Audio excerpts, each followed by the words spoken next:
Pas d'annonce phare. À l'issue de ces 48 heures de réunion du Conseil des ministres de la CEDEAO, Communauté économique des États de l'Afrique de l'Ouest, cette session, la 91e du genre, a surtout mis l'accent sur l'accélération de l'intégration économique dans la sous-région.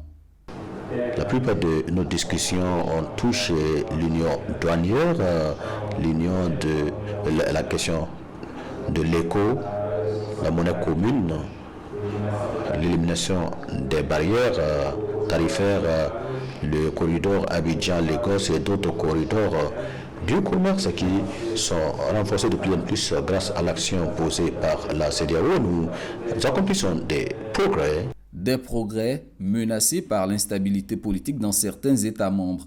4 pays sont à ce jour dirigés par des régimes militaires de transition. Pour la résolution de ces crises, la CEDEAO semble continuer de privilégier la voie de la médiation. En ce qui concerne le progrès touchant les événements au Niger, au Mali, au Burkina Faso, en Guinée, où de toute évidence la porte reste grandement ouverte, un effort reste constant pour dialoguer avec ces pays en transition.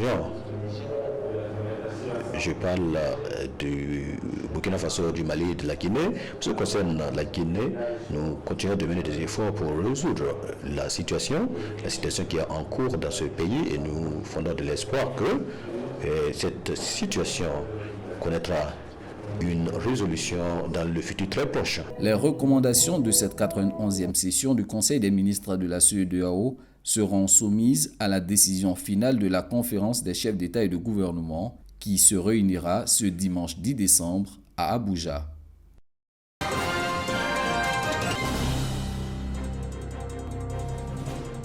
Ils ont été formés pendant 9 mois au métier de l'artisanat. 300 jeunes, dont des diplômés en reconversion professionnelle, ont reçu leur certificat de fin de formation. Je suis très en joie. On ne trouve pas trop de femmes dans ce genre de métier. Je pense que c'est un métier qui nourrit son homme. Voilà pourquoi j'ai choisi ce métier. J'ai appris à récupérer les vêtements, à les étiqueter, à les placer et à les envoyer à l'usine. L'énergie solaire est une carrière très prometteuse en Côte d'Ivoire.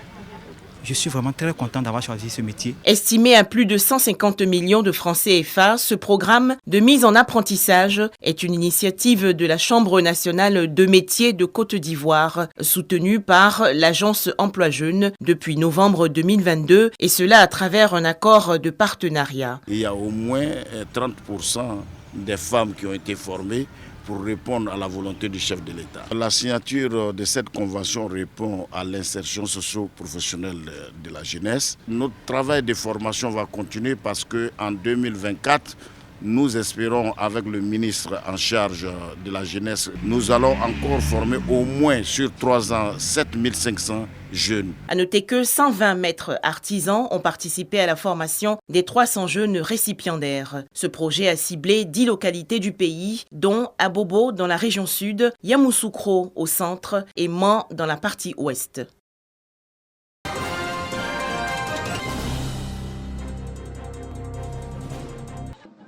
L'autonomisation de la femme rurale en marche dans le département de Bétié. Réunies au sein de plusieurs associations féminines, les femmes des différents villages de la localité, à travers une initiative de l'ONG Care International, ont créé des associations de valorisation de l'entraide communautaire dénommées AVEC. Au sein de ces associations, elles ont levé des cotisations et se sont octroyées des prêts qui leur permettent aujourd'hui d'assurer leur autonomie. Réunies dans le village de Redougou, dans la sous-préfecture de Bétié, elles ont fait le bilan de leurs activités.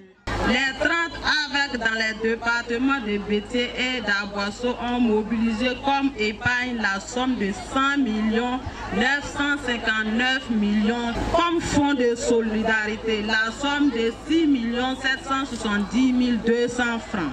De même, 96 829 500 francs CFA ont été octroyés comme prêt pour mener les AGR. Grâce à cette initiative, les femmes du département de Bétié assurent aujourd'hui leur autonomie et parviennent à épauler leur mari dans les charges du ménage. De quoi réjouir Adrien Conan, chef de projet à Care International. Je vois que c'est véritablement satisfaisant nos parents ont compris que l'AVEC est un outil de développement et cet outil-là leur permet de pouvoir lutter véritablement contre la pauvreté. Les différents partenaires de l'ONG CARE International ont marqué leur soutien à cette initiative et se sont engagés à mener davantage d'actions pour sortir les femmes de la précarité.